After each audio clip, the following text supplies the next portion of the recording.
Out of nowhere, we received this proposal from the Erebonian government. They said they wanted to extend a railway line from Heimdall all the way to Jirai.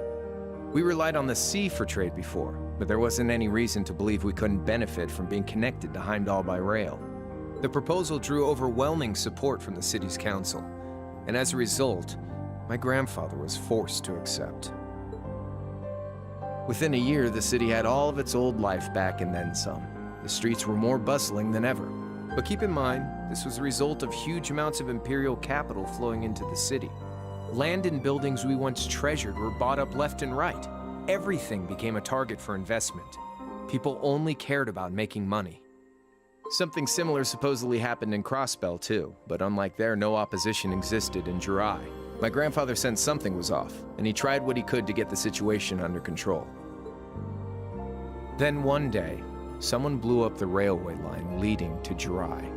Everyone demanded that it be repaired as quickly as possible. Everyone except the imperial government. Instead, they panned our national security arrangements for being insufficient and threatened to withdraw all imperial capital. The city was left in an uproar like we'd never seen. Shares plummeted, and with no one able to ascertain the culprit's identity, chaos reigned. That was when he showed up. Chancellor Gileath Osborne, in his third year as representative of the imperial government, personally came to Jirai. We then received a second proposal.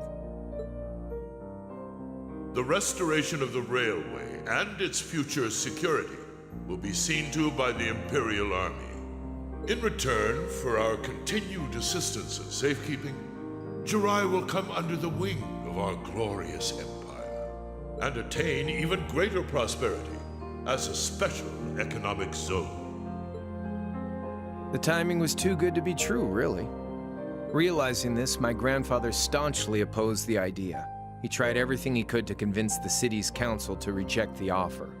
Unfortunately, once you taste the sweet fruit of prosperity, it's hard to want to go back. The council, made up of influential merchants and all their greed, jumped at the offer. And tempted by the elimination of customs, together with the tax breaks from being an SEZ, many of the citizens did too. And during all that, they'd conveniently found a suspect behind the railway incident. My grandfather. He loved Jirai more than anyone, and up till then, its people loved him too. And yet, virtually overnight, he found himself facing the wrath of both the city's council and the citizens alike. Left with no choice, he resigned from his position as mayor, and Jirai formally became part of the empire. Both of these things happened on the same exact day. That was 8 years ago. Naturally, everyone knew my grandfather wasn't the one who did it. They knew who was really responsible. They just turned a blind eye to the truth. See? I warned you. Just your run-of-the-mill sob story.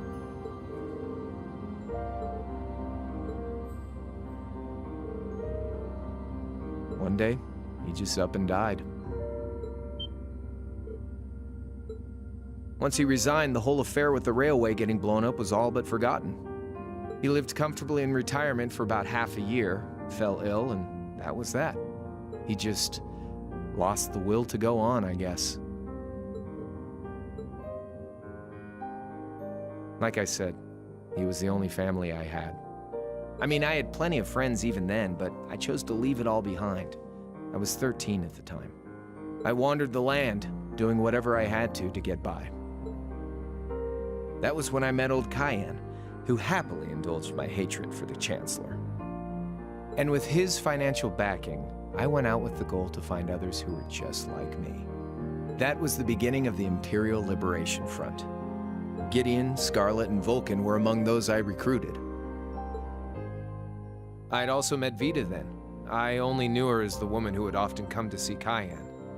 She guided me to a place below the city of Ordis, and there slept the Azure Knight Ordine. One after another, I overcame the same trials you did with your friends, but alone. And once I'd proven myself worthy, Ordine accepted me as his awakener. That was 3 years ago. I was 16. My preparations complete, I concealed my background. and enrolled in a military academy near the capital. Everything I did for the sole purpose of taking the Chancellor's head.